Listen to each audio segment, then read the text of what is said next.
오늘 창세기 37장 1절부터 36절까지의 말씀을 가지고 보이지 않는 하나님의 인도하심, 보이지 않는 하나님의 인도하심이라는 제목으로 하나님의 말씀을 함께 상고하도록 합니다. 요셉은 17살의 소년이었습니다. 요셉의 어린 시절에 대한 하나의 설명은 그가 다른 형제들과 함께 양을 치며 지냈다라고 기록하고 있죠. 그리고 요셉의 모습은 어떤 모습이었어요? 별로 보기 좋은 모습은 아니었던 것 같아요. 형제들이 무엇인가를 잘못하면 그 잘못한 것을 가지고 쪼르르 아버지에게로 가서 아버지께 고자질하는 그런 모습이 요셉의 모습이었습니다. 17살 청소년의 모습이었죠. 결코 사랑받을 만한 사람이 아니었습니다.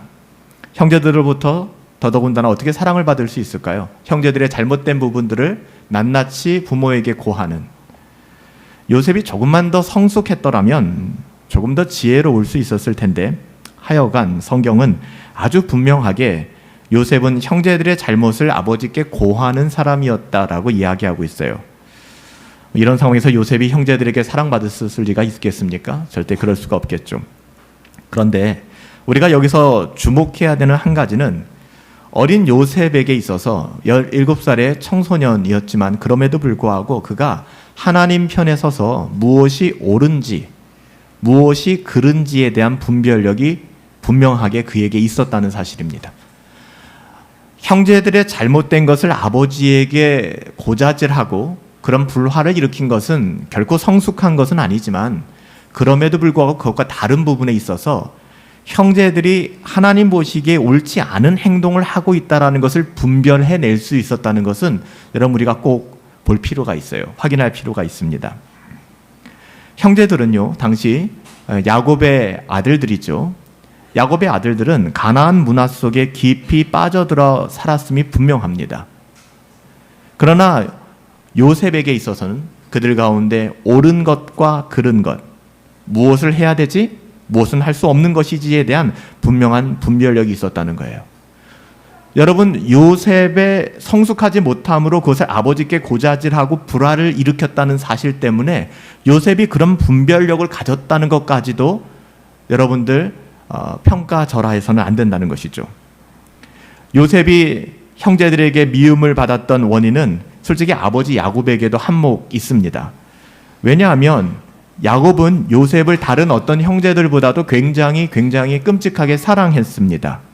당연하죠. 노년에 얻은 아들이었고요. 또한 사랑하는 아내 라헬의 아들이었기 때문입니다. 야곱의 편애, 이 요셉을 향한 편애는 정말 누가 봐도 눈에 두드러지게 그렇게 드러나는 것이었습니다. 오늘 성경에 상징적인 단어가 나오죠. 채색 옷을 입혔습니다. 특별하게 지은 채색 옷을 입혔어요. 이런 야곱 자식의 그 편애는 너무 미성숙한 모습이었죠. 놀라운 게 아닙니다. 사실 야곱도요, 자기 아버지 이삭으로부터 사랑을 받지 못하고 이삭은 자기의 형을 편애했던 이 편애를 경험하지 않았습니까? 그러니까 사랑을 받지 못했었는데 야곱도 그 자신이 지금 똑같은 편애를 하고 있는 것입니다. 야, 이게 인간의 어리석음이에요. 얼마나 미숙한 모습입니까? 야곱의 요셉에 대한 편애는 형제들로부터 요셉을 더 미워하게 되는 원인 제공이 되었습니다. 이것은 언제나 그런 것 같아요. 오늘날에도 많은 가정에서 부모님들의 편애가 결국에는 미성숙함에서 비롯되는 것이고 그것이 거기서 끝나지 않아요. 형제들 간의 미움과 갈등, 다툼, 불화를 만들어내게 되는 것이죠. 그래서 때로는 부모들은 자녀들의 마음과 감정을 잘 읽어낼 필요가 있습니다. 이런 요셉을 향하여 요셉은 어땠습니까? 이런 요셉을 향한 형제들의 미움은 요셉이 두 개의 꿈을 꿨어요. 오늘 본문에 우리가 읽었지 않습니까? 더욱더 이 갈등이 심각한 상황으로 바뀌게 되었습니다. 그렇잖아도 미워 죽겠는데, 그렇잖아도 정말 싫은데 요셉은 자기가 꾼 꿈을 형제들에게 이야기하기 시작하는 것입니다. 첫 번째 꿈이 뭐예요? 꿈을 꿨는데 요셉이 형들과 함께 밭에서 곡식단을 묶고 있대요. 추수한 다음에 곡식단을 묶고 있는데 요셉의 단이 갑자기 벌떡 일어나더라는 겁니다. 꿈에서. 그런 다음에 형제들의 단이 그 단을, 자기의 단을 둘러싸고 자기에게 절을 하더라는 거예요. 이건 누가 봐도 이거 진짜 너무 미움받을 만한 이야기 아닙니까? 아무리 어리석은 사람도 이 꿈의 의미를 모르는 사람은 없을 것입니다. 당연해요. 형제들은 그 꿈과 말로 인하여 8절 말씀에 보면 요셉을 미워했는데 어떻게 미워했다고요? 더욱 미워했대요. 더욱 미워했대. 그 꿈만이 아니죠. 그의 말로 인하여 미워했다는 건 참 중요합니다. 웬만하면 사람들이 눈치가 있잖아요. 아, 저 사람이 나를 싫어하는구나. 이런 말이 좀 저 사람한테 좀 좋지 않게 들리는구나. 그런 꿈을 꾸더라도 꿀 수 있어요. 그런 꿈을 꾸더라도 형제들에게 말하지 않았을 텐데 요셉은 말하는 거예요. 그게 얼마나 미운지 모르겠어요. 오늘 성경이 그렇게 얘기하잖아요. 여기서 끝나면 1절만 하고 넘어가는 것인데 여기서 끝나지 않아요. 요셉이 또 꿈을 꿉니다. 자기가 꾸고 싶어 꾸는 게 아니에요. 하나님 꾸게 하시는 거죠. 그것은요, 갑자기 해와 달과 11별이 나타납니다. 그리고 해와 달과 11별이 자기에게 절을 하는 거예요. 이번에는 요셉의 형제들만의 문제가 아닙니다. 아버지까지 등장하는 겁니다. 야곱까지. 이것은 부모와 형제들이 다 요셉에게 절한다는 꿈 아니겠습니까? 이 꿈을 듣고서 도저히 안 되겠다 싶어서 아버지 야곱은 요셉을 혼냅니다. 꾸짖습니다. 그리고 당연히 야곱이 아무리 요셉을 꾸짖어도 그 형제들은 요셉을 시기하고 미워하게 되었습니다. 그러나 여기서 한 가지 우리가 눈여겨봐야 될 대목이 있는데 10절 말씀에 보면 형제들은 시기하고 요셉을 미워했지만 아버지 야곱은 달랐어요. 아버지 야곱의 감정이 나오죠. 뭐라고 나옵니까? 그 말을 마음에 두었다라고 얘기합니다. 비록 저 요셉 저 녀석이 저렇게 성숙하지 못해서 저렇게 행동할 줄 모르겠지만 하나님께서 분별하게 하시고 하나님께서 꾸게 하신 꿈이구나라는 것을 아버지 야곱은 알고 있었다는 것입니다. 요셉은 미성숙했어요. 여기는 누구도 변명의 여지가 없습니다. 요셉은 미성숙했어요.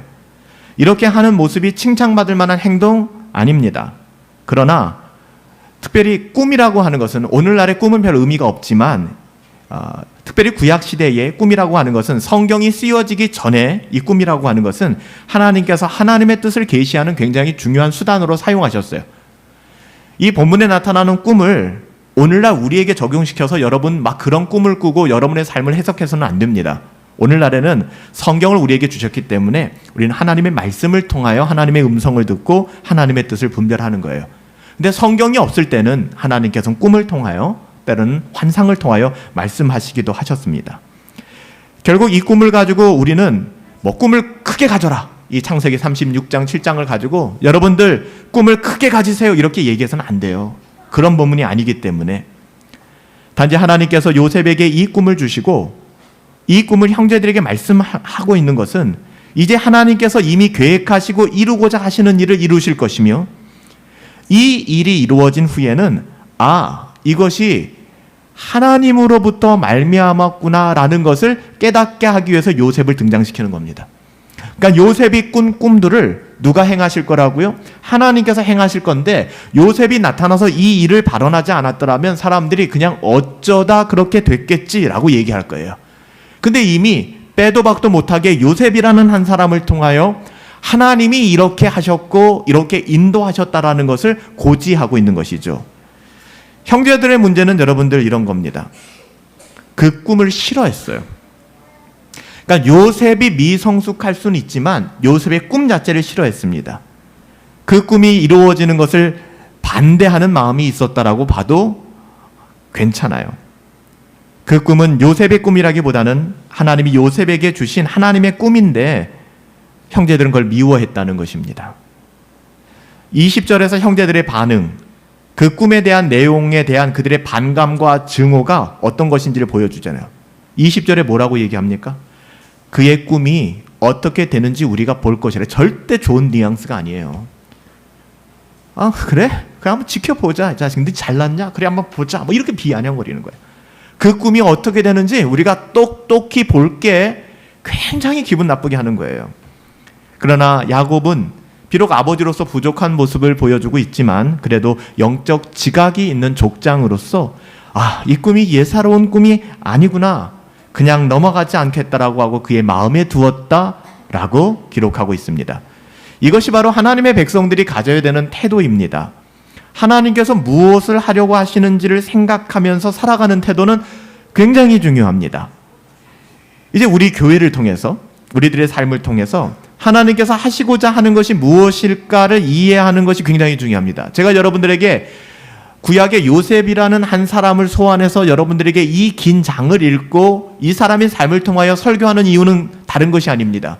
성경의 지식을 얻고자 함도 아니고 여러분들에게 뭐 성경을 지식적으로 가르치자는 것도 아닙니다. 우리의 삶을 통해서, 우리 교회를 통해서 과연 하나님께서 하시고자 하는 일이 무엇인가를 이해하려 해야 돼요. 여러분 깨달을 수 있어야 됩니다. 우리 가정을 통해서, 나를 통해서, 내 자녀들을 통해서 하나님께서 하시고자 하는 일이 어떤 것일까?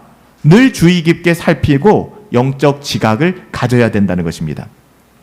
이런 영적 지각이 있고 없고의 차이가 여러분 얼마나 큰지 몰라요.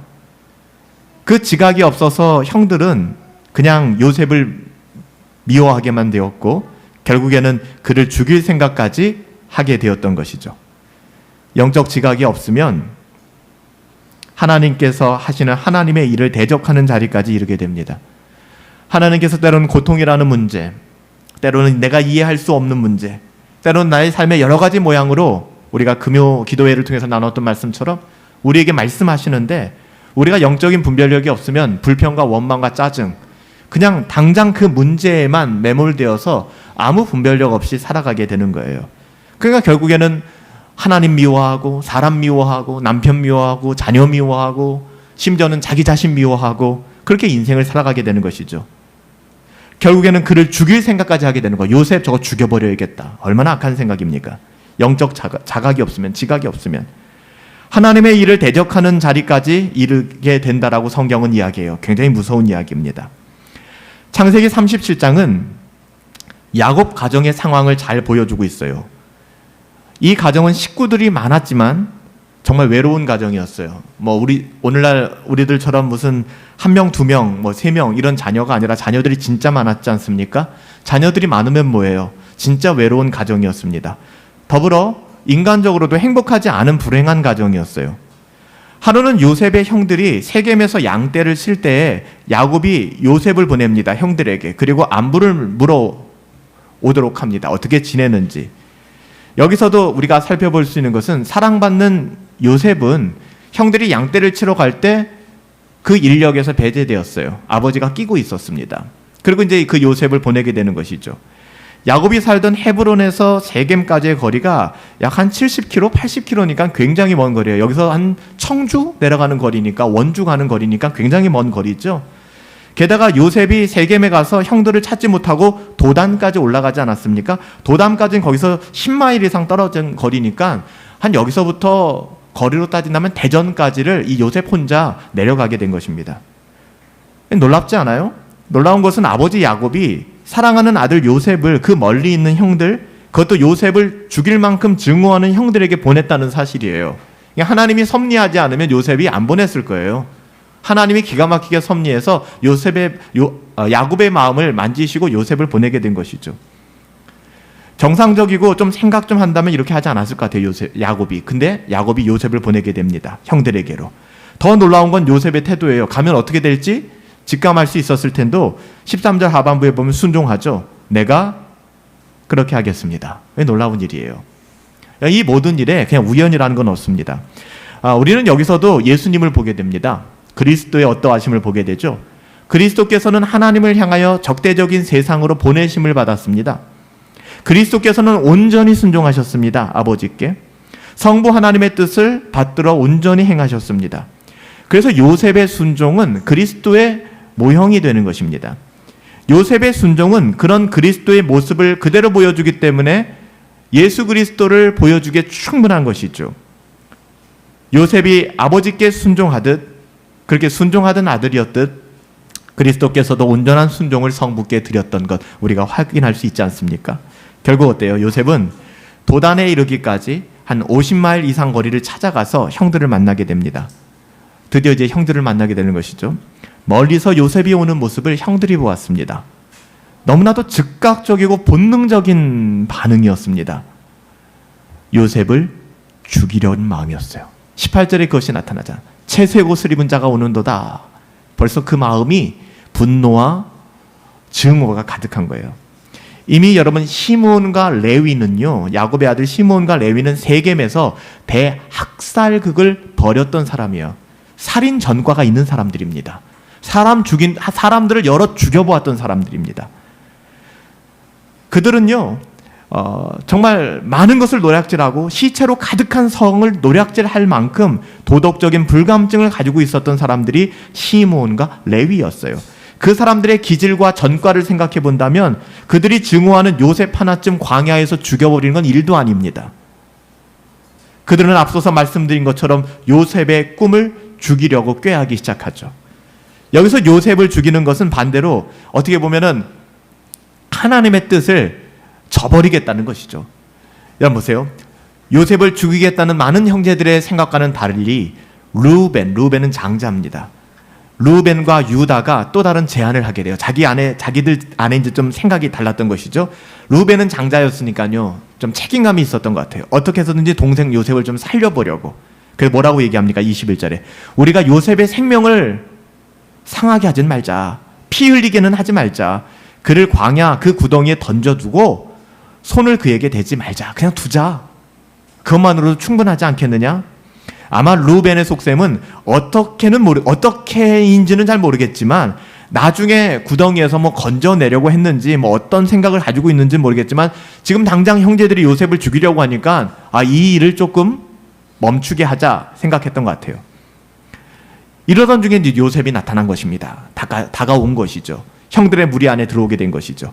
그들은 강도가, 이게 형제가 아니에요. 강도가 그렇듯이 요셉을 붙잡고 그의 채색옷을 찢어버리고 물이 없는 구덩이에 던져버렸습니다. 진짜 비참한 거 아니에요, 여러분들?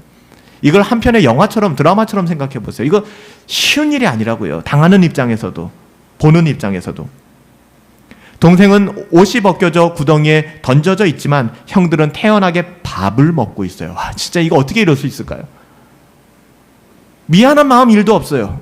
그냥 동생의 옷을 다 찢어버리고 그를 구덩이에 집어 던진 다음에 시덕거리면서 밥을 먹고 있는 것입니다. 얼마나 미웠는지 알겠죠. 그 증오심이 얼마나 강했는지. 그때 때마침 애굽으로 내려가는 이스마엘 상인들을 발견하게 됩니다. 요셉을 죽이질 원치 않았던 유다가, 루벤이 잠깐 자리를 비웠던 것 같아요. 장자.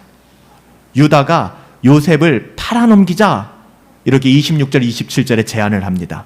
그리고 형제들은요, 기가 막히게 이 유다의 말에 청종을 했습니다. 27절에 은 20개를 받고 동생 요셉을 미디안 상인들에게 팔아 넘겼습니다. 끔찍하죠. 그때 루벤이 등장합니다. 돌아왔어요. 루벤이 그 중요한 순간에 어디에 다녀왔는지 분명하게 말하고 있지 않지만 요셉은 이미 팔려갔어요. 루벤은 그 자리에서 옷을 찢습니다. 자기 동생이 팔려갔다는 이야기를 듣고, 그리고 탄식을 하죠.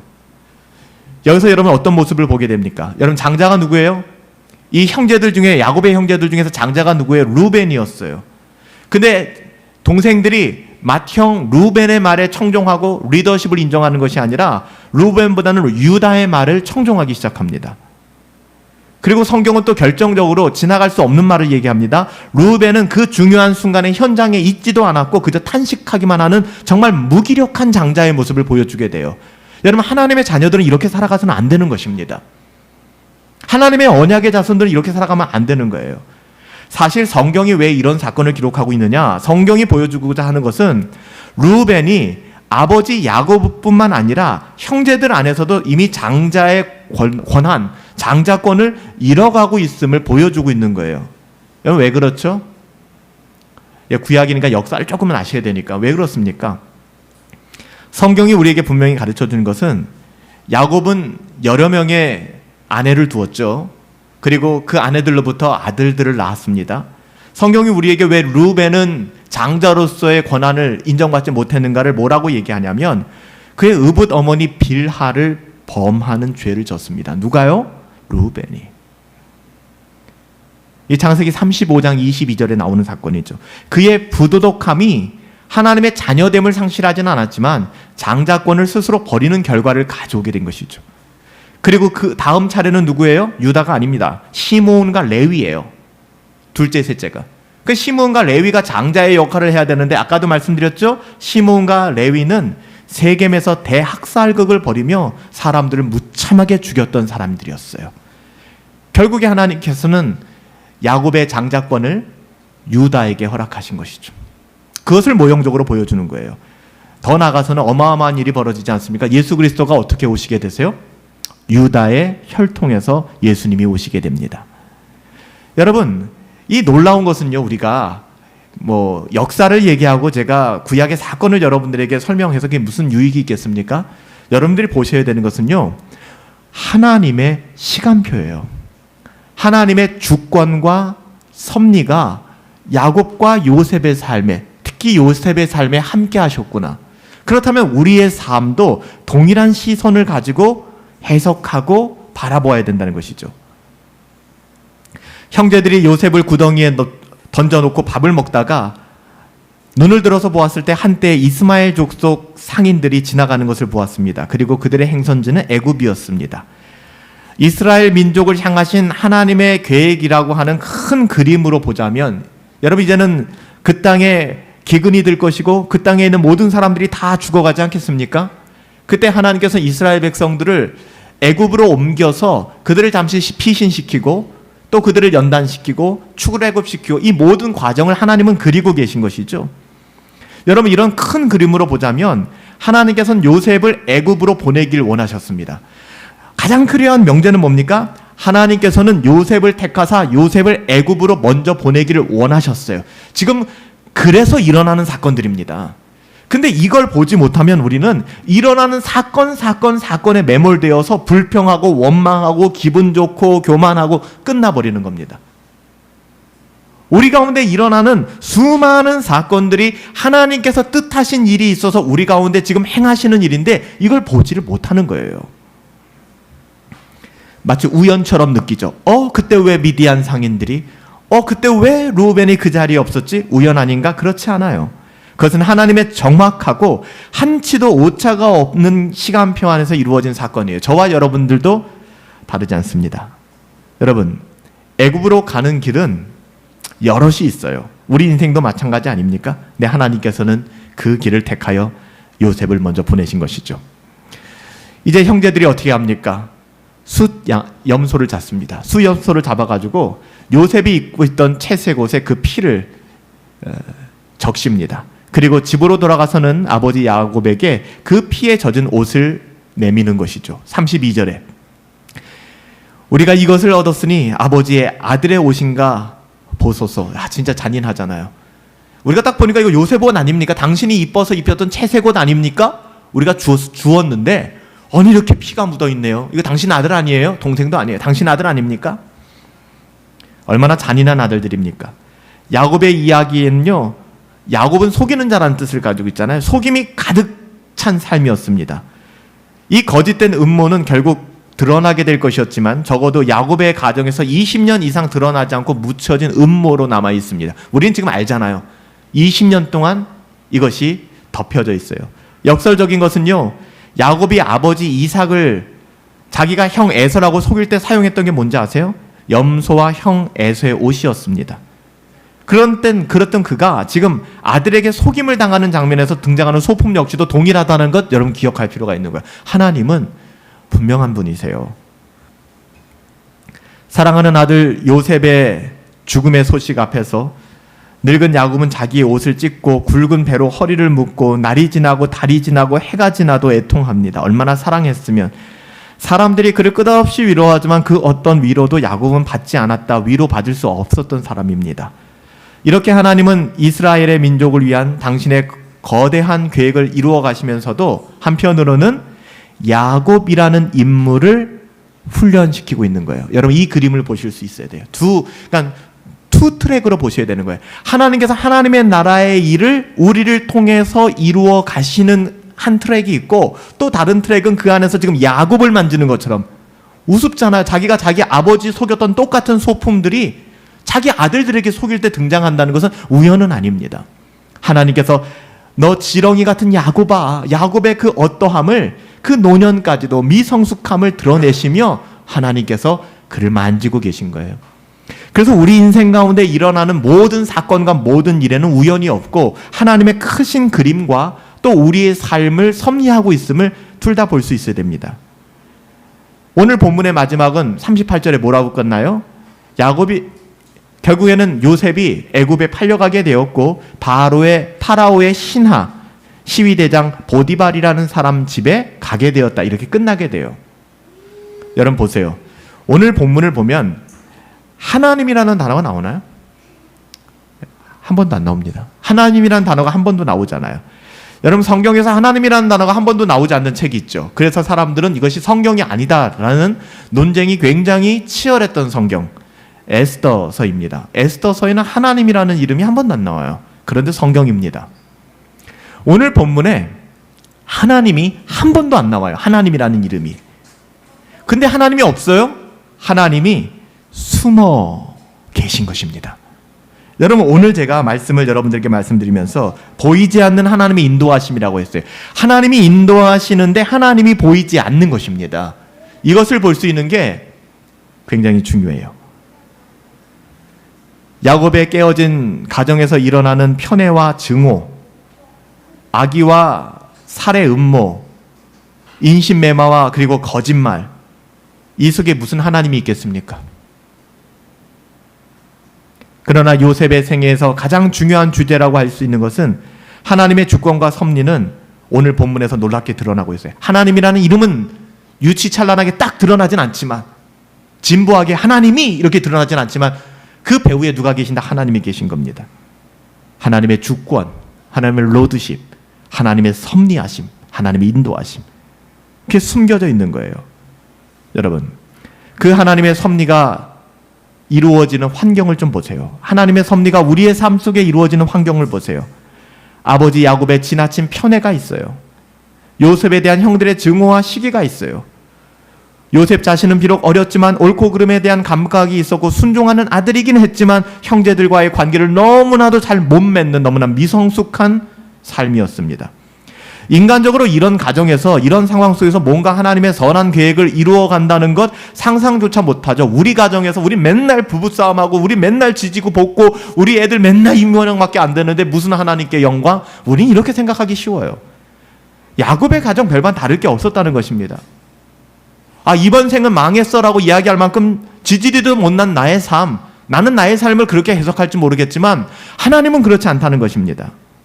하나님께서는 이 모든 열악하고도 불리한 상황 속에서도 당신의 계획을 주권적으로 이루어가고 계셨음을 우리는 눈여겨보셔야만 된다는 것입니다. 요셉은 오늘 본문에서 아버지에게서 특별한 사랑을 받는 왕자의 자리 같은 자리, 정말 너무나도 극진한 사랑을 받지 않았습니까? 그런데 애굽의 노예로 전락하고 맙니다. 그것도 나이가 몇 살이에요? 17살이면 17살. 17살 어린애가 이 모든 것을 지금 다 당하고 있는 거예요. 바로 어저께까지만 해도 아버지의 채색옷을이며 너무나도 행복한 삶을 살던 애가 갑자기 형제들한테서 죽을 위험을 당하고 죽었나 싶었는데 나를 인신매매해가지고서 애굽 상인들에게, 미디안 상인들에게 팔아서 애굽의 종으로 팔려오고, 도대체 나는 뭐지? 한 인생을 열어놓고 볼 때 정말 불행한 일이 아닐 수 없어요. 어쩌면 하늘이 꺼지고 아무 소망이 없이 그저 망가지는 인생, 아, 나 원수 갚으리라, 나 복수하리라, 내가 돌아가서 내가 정말 우리 형제들 본때를 보여주리라. 여러분, 우리가 하나님의 크신 계획을 보지 못하면 이렇게 살게 되는 것입니다. 일희일비하며 우리에게 주어진 모든 삶이 다인 줄 알고 거기에 매몰되어서 허덕거리며 살아가게 되는 것이죠. 내 안에 있는 건 나한테 잘해주는 사람은 너무 좋아하고 그와 함께 있기를 원하고, 나에게 뭔가 좀 해를 입혔다는 사람들은 눈에는 눈, 이에는 이, 어떻게 하기를 원하는, 여러분 이런 삶에서 벗어날 수가 없는 거예요. 그러나 놀라운 것은요, 이 낮아짐이 정말 우리가 1층까지 떨어졌구나 싶었는데 그 다음날 지하실이 있고, 지하실이 단가부터 싶었는데 계속해서 지하 1층, 2층, 3층 계속해서 우리의 삶이 끝없이 추락하지 않습니까? 바로 이 낮아짐이 오히려 하나님의 주권과 섭리의 놀라운 시작을 예고해 준다는 사실이에요. 여러분, 저와 여러분들의 인생이 하나님의 주권 아래 있고 그분의 섭리 속에 있다는 사실을 여러분 알고 계십니까? 이걸 아는 것은 굉장히 중요해요. 요셉의 생애를 통해서 하나님께서 우리에게 주시는 말씀이 이것입니다. 뭐라고 말씀하세요? 내가 지금 어디에 처해 있든지 너의 인생은 나의 주권적 계획과 섭리 안에 있다는 사실을 아느냐라고 묻고 있어요. 우리가 창세기 오늘 한 장의 말씀을 통해서 요셉의 삶의 일부 있지만 요셉의 삶과 또 여러 가지 요셉의 삶의 정황들을 읽어내면서 그냥 그 안에서 끝나면 안 되는 거예요. 내가 지금 어디에 있든지 여기에 다 해당되잖아요. 우리의 삶이 어떤 자리인지 다 다르지 않습니까? 여기 모이신 분들 이유도 다 다르고 상황도 다 다르잖아요. 근데 내가 지금 어디에 있든지 너의 인생은 하나님의 주권적 계획과 하나님의 섭리 아래 있다는 사실을 아니? 라고 묻는 거예요. 여기에 있어서 정말 믿음으로 네 라고 대답할 수 있는 사람은요, 세상 그 어떠함에 일이 일비하거나 자신의 심지어는 고통의 문제가 온다 할지라도 거기에 매몰당하여 인생 망했다라고 얘기하지 않게 됩니다. 이 질문에 대하여 예 주님, 내 인생이 주님의 주권과 섭리 아래 있다는 사실을 저는 알고 있습니다. 저는 믿고 있습니다. 여러분 이렇게 고백하실 수 있다면 여러분이 처해 있는 그 어떤 자리에서 여러분 낙심하지 않습니다. 절망은 아예 우리하고는 상관없는 단어고요. 낙심하지 않습니다. 오히려 이제 하나님께서 뭔가 하시겠구나. 이 일을 통해서 하나님께서 원하시는 것이 무엇일까 하는 생각과 기대를 할 수 있는 것이 이게 신자예요. 이게 신자. 그래서 여러분, 나는 고통의 문제가 너무 커서 당분간 신앙생활을 좀 멈추겠습니다. 난 너무너무 힘들고 어려워서 내가 경건생활을 할 수 없어요 라는 것이 얼마나 어리석은 말인지 여러분 아실 겁니다. 그 일과 그 사건을 통해서 우리는 더욱더 하나님께로 가까이 나가야 하고요. 하나님께서 우리에게 하시고자 하는 일이 무엇인가에 귀를 기울일 수 있어야 됩니다. 신앙이란 무엇인가 물으신다면 저는 신앙은 하나님의 주권과 섭리를 믿는 것입니다. 여러분 믿으세요? 하나님을 로드시고 하나님은 주권자이십니다. 하나님께서 허가하지 않으시고 하나님이 허용하지 않으시면 이 땅에 그 어떤 일도 일어날 수 없습니다. 하나님은 주권자이십니다. 하나님은 모든 것을 섭리하십니다. 비록 우리들의 미성숙함과 우리 자신의 실수로 말미암아 지금의 이 자리까지 왔다 할지라도 그것은 하나님의 주권과 섭리를 거스릴 수 없다는 사실이야말로 이 세상, 이 위험한 세상을 살아가는 모든 신자들에게서 하나님께서 주신 보험이에요. 보험. 든든함이에요. 괜찮아요. 하나님이 함께 하시니까. 야곱과 그 아들들의 미숙함과 완악함들이 결코 하나님의 주권과 섭리를 거스릴 수 없었잖아요. 하나님을 왜곡시킬 수 있나요? 없어요. 오히려 하나님의 계획을 이루어가는데 사용되었다는 것을 우리가 보지 않습니까? 여러분, 우리가 또 한 주간을 시작해요. 오늘 한 주간의 처음을 주일 예배로 모여 하나님을 예배합니다. 지금 여러분들과 저는 하나님의 주권과 섭리 속에서 이 자리에 와 있는 거예요. 우연이라는 것은 없어요. 절대 없습니다. 이 자리가 궁궐이 되든 이 자리가 감옥이 되든 부유하든 가난하든 여러분 이 자리는 하나님의 주권과 섭리가 머무는 자리입니다. 여러분의 가정이 편안한 가정이시든 혹은 어려움이 가득 찬 상황이든 상관없습니다. 그곳에 하나님의 주권과 섭리하심이 있어요. 하나님께 감사하고 그리고 선하신 하나님께서 이제부터 행하시는 일들로 인하여 기대함으로 나가실 수 있게 되길 바랍니다. 오늘 말씀에 대한 사도 바울의 주석은 로마서 8장 28절이에요. 이 창세기 사건을 가지고 사도 바울이 로마서 8장 28절에 우리가 알거니와 하나님을 사랑하는 자 곧 그 뜻대로 부르심을 입은 자들에게는 모든 것이 합력하여 선을 이루느니라. 아멘. 살아계신 아버지 하나님, 오늘 요셉의 삶을 통하여 오늘 말씀에서 단 한 번도 창세기 37장에 하나님이 등장하지 않습니다. 하나님이 등장하시지 않으니까 이렇게 엉망진창인가 보다. 이런 정말 말도 안 되는 가정이 다 있지? 라고 생각할지 모르겠지만 이 창세기 37장을 통하여 보이지 않는 하나님의 인도하심을 바라보게 됩니다. 우리는 하나님의 주권 아래 있는 사람들입니다. 하나님의 섭리 아래 있는 사람들입니다. 하나님의 주권과 섭리 아래서 하나님이 행하시는 큰 일들을 바라보며 믿음으로 살아갈 수 있도록 인도하여 주시옵소서. 하나님이 함께 하시기를 간절히 소원하옵고 존귀하신 예수님의 이름으로 기도하옵나이다. 아멘. 하나님의 주권과 섭리를 늘 인정하십시오. 우리에게 주어진 삶 속에서 우리는 잘 모르잖아요. 하나님의 시간표가 어디에 와 있는지 우린 잘 몰라요. 그래서 두려워하고 초조해하고 그러지 않습니까? 우린 세상 일도 잘 모르는 사람들이니까. 하나님 신뢰하시잖아요. 하나님 선하신 분이십니다. 그 어떤 환경과 상황 속에서도 우리를 가장 좋은 길로 선한 길로 인도해 주실 줄 믿어요.